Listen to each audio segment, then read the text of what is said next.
Are you having trouble finding ways to engage your organization? Do you feel like you are maybe a little bit too new school for some of your old school L&D practices? Well, friends, don't worry, I've got you. I'm basically an expert at doing this. So in today's video, we're going to talk all about how to gain buy-in from key stakeholders to get them to do something new, even maybe TikTok. So first things first, I need you to really get yourself straight and really understand this one thing. And this is a key principle throughout your entire journey. Do not expect sweeping change. Change is the hardest thing for people to get around, right? When something changes and is new and you're offering a new solution, it takes a long time for someone to be an adopter. In a lot of organizations, a lot of people, they don't like to be early adopters. They want to see tried and true. They want to be able to see how they are going to do that thing that you're encouraging them at work. So for example, we talk a lot about using TikTok and TikTok style principles in learning and development. And everyone's dying to actually see how it works in real life. They can't wrap their heads around how to see it in real life. They can't wrap their heads around all of the dancing and the skits and the young kids on the platform, but they can't look past that. So you need to be the one that helps to look past that for them. But just understand that it is a slow build. Again, no one loves to be an early adopter. That being said, they don't also want to be left behind. So once they get a few people to be those early adopters and kind of like test out the kinks, they are more willing to start trying things and trying little things here and there and adapting what it is that you are encouraging in the organization. Because again, they also don't want to go through some of those growing pains. So for example, let's say you want to include a completely new style of e-learning to your organization. You want to include more scenario-based e-learning to your department or your entire organization. For some people, that can be a lot. That can be a lot to get behind, and understanding how to actually do that is going to be a lot for them. So you can take scenario-based questions and include them in your current e-learning so they can start to see little pieces of how scenario-based e-learning could work for them.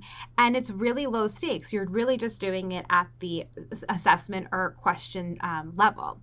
Doesn't mean the entire e-learning is some complete scenario-based branching situation, which I know you would love to get there, but if you just start with those little pieces of like the questions and things like that, people can quickly grasp what it is that scenario-based e-learning can do for them. And you've just utilize the low stakes introductory methods to get people used to it. And also that's part of it, right? Getting people used to this new style so it's not a complete drastic change from what they're already used to. And a lot of times, to be honest, a lot of stakeholders, they might be completely on board with something different, but they're also concerned about their people. So you have to lead with empathy and consult with empathy in those cases.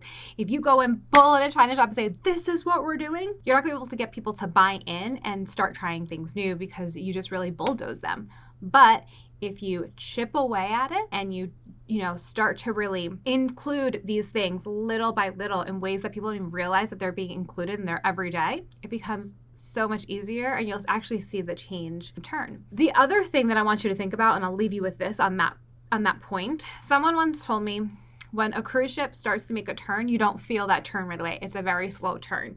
That's the same thing when you want to introduce something new to your organization when it comes to learning. In these sorts of instances, you can't just go from 0 to 100 in 2 seconds flat. It really is a slower build to get everybody on board, to get people comfortable. Maybe there's an additional expense to get people comfortable with spending that. So just, again, remember, cruise ships don't just turn right away. It's a slow turn to change directions, but they do eventually turn. So the next thing that you need to do in order to help bridge this old school and new school mentality is you need to make people understand what the benefit is of doing something in a new way. I think that we don't talk enough in learning and development about the benefits of a lot of the things that we do. We just push out content and we take it from like a compliance standpoint as opposed to what's in it for me. And if you include more of the benefits and what's in it for the organization, what's in it for the learner, what's in it for the department, what's in it for the ROI, it's going to be a lot easier for you to get people to buy in on to what it is that you're trying to do. Lead from a place of benefits and value, and you'll see people who want to jump on board, and they'll see how it will actually affect them, and they'll want to engage more in conversation and dialogue around introducing that new change. And I won't lie, friends, you have to be a salesperson. And as consultants, we don't love to say this, but we're salespeople. And I don't just mean like selling to get new business, but we're trying to sell you in this new approach. We're trying to sell you in going down this learning path. We're trying to sell you in the what's best for your learners. So you need to think of it in that way. You are selling the idea of this new thing for your organization, right? So instead of doing everything, point and click software training, including immersive experiences where you have sandboxes for people to try, you have workshops and working sessions, like really a more holistic and hands-on practice type of approach, that's going to be scary for people. So now you have to sell it. So talk about their pain points. The way that things have been done for so long for so many organizations is probably not working. So you need to understand who the person is that you are speaking to, that key stakeholder, and you need to understand their pain points and talk to that. How is your new solution going to address that key pain point that they have? How is that the solution to their problem? If you can do that, one, you really know me, right? You understand me. You understand what my struggles are, and they are going to be able to really take their wall down and have more trust in you and hear more about the solution and really think about whether or not that solution is the appropriate one for their problem. So definitely would try that. The next thing is you can't just talk about it, you got to be about it, right? So you have to show them how this new way of doing something would actually work through the use of samples, actually pulling existing materials and actually putting it right in front of them. I could talk all day about how, about TikTok for learning and development, and that TikTok does have a place in learning, or TikTok style videos, but people don't get it until I actually put in front of their faces a bunch of content that is learning related, that teaches you a tip or a trick that can be part of your culture, part of your onboarding program, part of a re-onboarding program. It's not until I actually physically go to TikTok or I go to Instagram Reels and I pull down a video and I say, check out this video. How many of you guys didn't know what your office looked like when you headed back from work from home and now you're moving into a new office that looks completely different because everything's spaced out for social distancing? And people raised their hands. And I said, yeah, wouldn't it have decreased your anxiety if you were able to watch a quick video, TikTok style, to just see, okay, this is what it's going to look like. I know what I'm in for when I walk into that door that first day. And people are like, oh, I can use TikTok in that way. It's not just for like this sort of dancing situation. So being able to really see how it can be put into action and really see it is so helpful for gaining that buy-in. And then finally, you already heard me talk about this, but this is my biggest thing.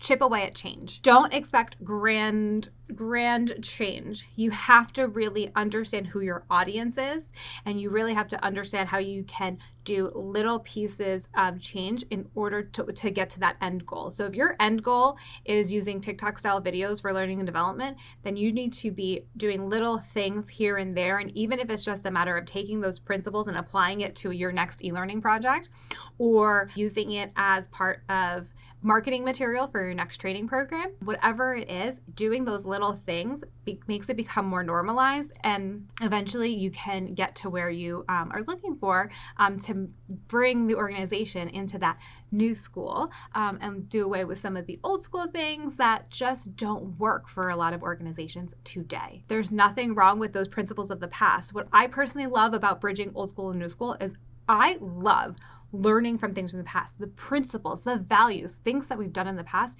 There's a lot there that we can bring into 2022, 2023, and identifying what it is that we loved and what worked well back then and how we can apply it to today's modern learner, modern work culture. And that to me is the best of both worlds. That's bridging generations. That's really bringing everyone to the table and seeing an organization go from stale and repetitive to a leading innovator. And I know that's where you want to be. If you're interested in learning more about how you can bridge the old school and the new school at your organization, make sure you reach out to Anchor Training to schedule a consultation call. We'll talk more to you about the learning blueprint. That learning blueprint is perfect. It's the perfect solution to help you see where you are today and get you to visualize what your end goal or what your vision is for your organization and all the steps in between that we can help you with to get you there. Friends, thank you so much for watching, and I will see you in our next video. Bye.